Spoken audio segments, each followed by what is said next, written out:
Good morning. Hope you're okay. I want to jump ahead. When we come back to school, we would have celebrated by then the festival of Pesach. And so what? What does it mean to have gone through a Jewish festival? It can't all be about the food we eat or the family we're with or this year the family who are not with us, because why would our ancestors have fought so hard to keep going in the most difficult times in our history if our festivals are just about food and family? They're about much more.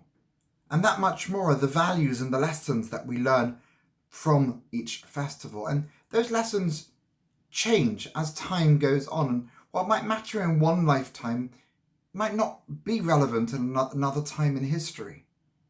So I want to give you a lesson that I think we should all learn this Pesach, and hopefully looking ahead we would have learnt it and we can carry this message with us after the festival is finished. How do you know? How do any of us know we would have been on the winning side of the greatest battles or those choice moments in life where we had to choose, or our ancestors chose between good and evil? How do we know we would have survived years of slavery and had the confidence to leave Egyptian slavery and walked with Moshe into the desert? I don't think we do. I don't think it's obvious that we can assume that we would always choose the right thing.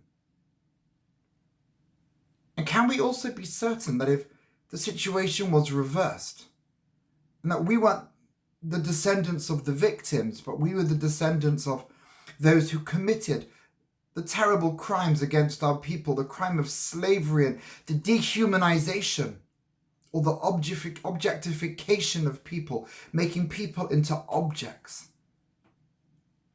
Can we really look back and think we would have done it any differently? And I really don't think that we can with any serious level of certainty. We can take pride and perhaps we can be relieved that we're not on that losing side of history, but I don't think it's so obvious. Now, don't get me wrong, I don't think for one moment anyone is capable of making somebody else their slave. But we do use people. We do make people sometimes into objects. I mean, we don't physically change them, but we sometimes use people to get ahead. We befriend somebody because we know they can help us with homework, or we hang out with certain people because they're the in crowd and you want to be considered part of that popular group in whatever society. So it's not about them. You don't really like them, but you need them. They become an object for you to progress, to achieve something. Isn't that the very beginning of slavery? Could it not be argued, and hear me out, that whenever we use somebody else for our own means, whenever we don't give people the right to choose and we abuse them, that's really the conveyor belt that leads to far worse crimes. See, every crime, every murderous act, every perversion, every twist from what's right has to start somewhere. If you love people unconditionally, you treat everyone with respect and love, and you make space for everybody in your life, and you see beyond skin colour and skin tone and background and size of someone's house and what holidays they go on and where their clothes come from, then if none of that matters to you, then you're never going to be the type of person that could hurt or abuse or cause someone pain. But if you take that very first step and you decide who's worthy of your respect based on something, however small, you've got one foot on that conveyor belt. The whole world was totally shocked by the brutal murder a few weeks ago in London of Sarah Everett.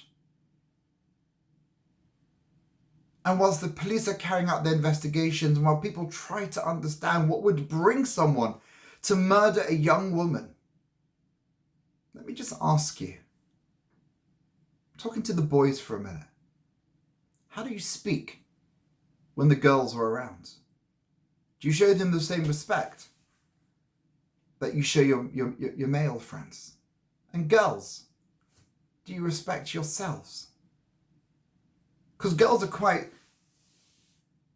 likely to be just as nasty as guys. Do you judge someone based on their looks and the externals, or do you really get to know people? Do you too make comments that have no place in a decent society?